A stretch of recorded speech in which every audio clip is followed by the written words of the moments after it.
अमळनेर व चोपडा तालुक्यातील वाळू माफियाचा हैदोस। शासनाकडून वाळू उपशाचा ठेका घेतला म्हणजे सर्व नदी आपल्याच मालकीची झाली अशा थाटात अमळनेर व चोपडा तालुक्यात अनिर्बंध वाळू उपसा सुरू आहे। शासनाने ठरवून दिलेल्या क्षेत्रापेक्षा अनेको किलोमीटर लांब जाऊन जेसीबी व कॉकलेनद्वारे रात्रंदिवस वाळू उपसा होत आहे।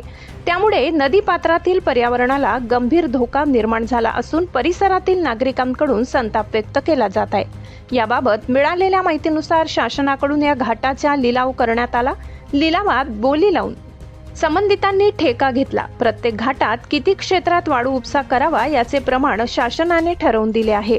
मात्र शासनाचे आदेश कचऱ्याच्या डब्यात टाकून वाळू तस्कर खुलेआम अंधाधुंद वाळू उपसा करीत आहेत। बेसुमार वाळू उपशामुळे नदीपात्रात मोठे खड्डे तयार झाले असून जलचरांना मोठा धोका निर्माण झालाय।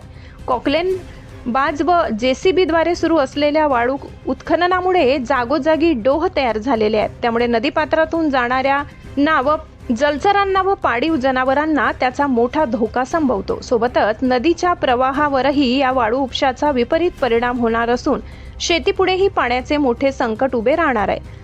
यातील साधनांचा मोठ्या प्रमाणावर वापर होत असल्याने डिझेल ऑइल आदीच्या प्रदूषणातून नदीपात्रातून मासे मरण्याचे प्रमाण वाढले।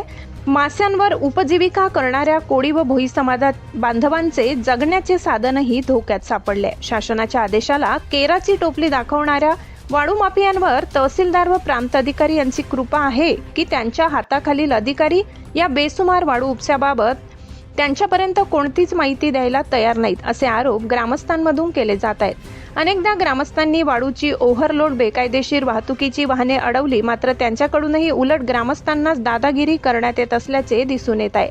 या पार्श्वभूमीवर वायकी, शेनी, सावखेडा, दापोली, नलखेडा आणि मुंगसे या वाळू ठेक्यावर महसूल विभाग अमळनेर व चोपडा कोणती कार्यवाही करतो याकडे सर्वांचे लक्ष लागले आहे।